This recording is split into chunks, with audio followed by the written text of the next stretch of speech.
Patrick Baudry, bonjour. Bonjour. Alors, la première question, c'est dans quelle mesure notre entraînement d'astronaute nous a préparé à ce que l'on vit réellement une fois dans l'espace à bord du vaisseau ou de la station spatiale. Très simplement, l'entraînement, c'est avant tout de l'apprentissage, de la répétition, tout ceci en équipage, c'est-à-dire les uns avec les autres, quotidiennement, pendant des jours, des mois, parfois pendant de très longues périodes, où on se trouve à l'intérieur d'une maquette de la station, d'une maquette du vaisseau spatial, à travailler tous ensemble.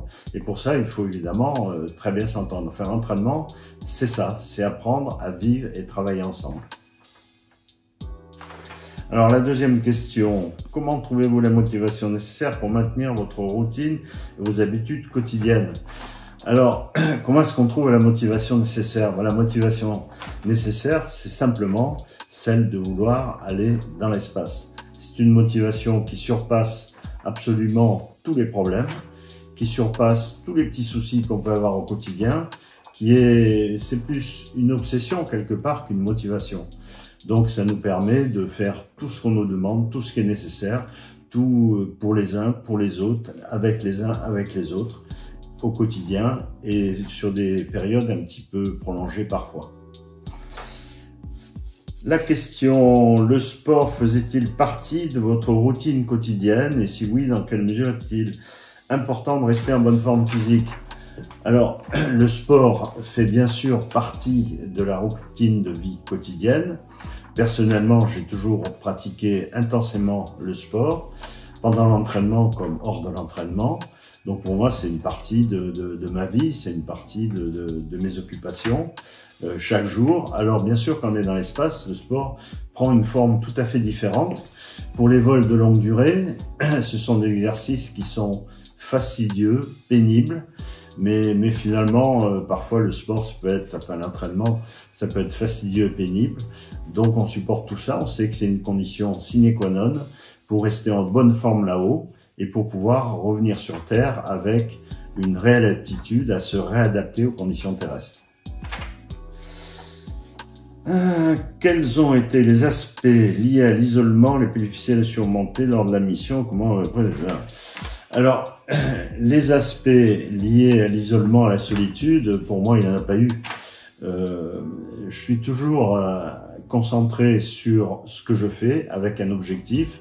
Et bien sûr, une fois dans l'espace, l'objectif premier était de réaliser le plus possible de points de mesure pour les scientifiques qui avaient préparé les expériences. Et puis également de profiter de chaque seconde. Chaque seconde là-haut, c'est un véritable bonheur. C'est pas tout à fait pareil comme le confinement sur Terre, bien sûr. Chaque minute que l'on peut préserver, on la passe derrière un hublot à regarder l'espace et la Terre. C'est un émerveillement constant. Et j'ai des amis qui ont passé plus d'1 an dans l'espace et lorsqu'ils sont revenus sur Terre, ils regrettaient encore ce qu'ils avaient vécu et ce qu'ils avaient vu là-haut.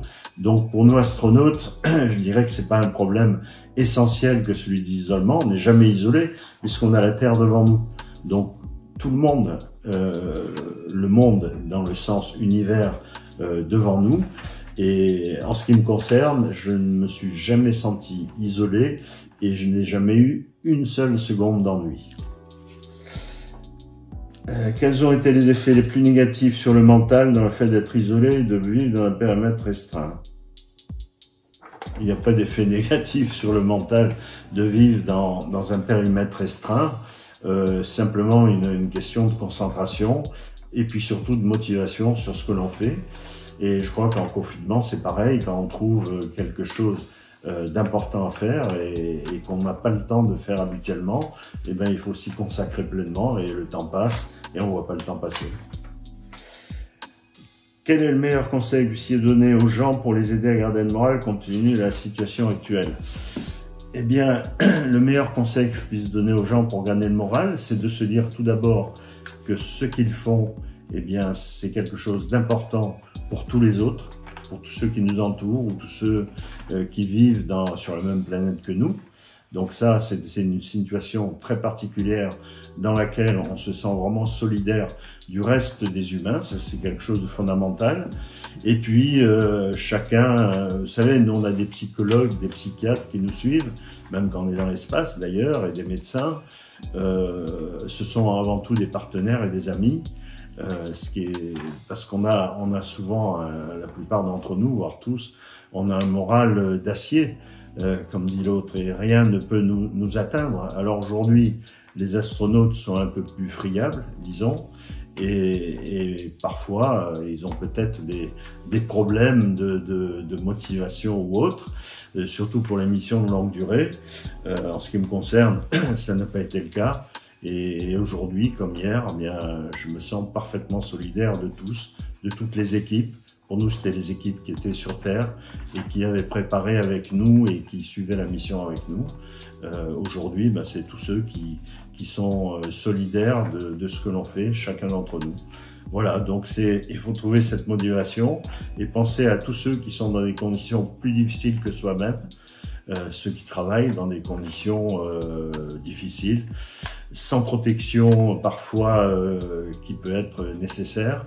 Et c'est en pensant à tout cela que je me sens privilégié de pouvoir travailler sur des choses qui me passionnent pendant ce temps où j'ai du temps justement.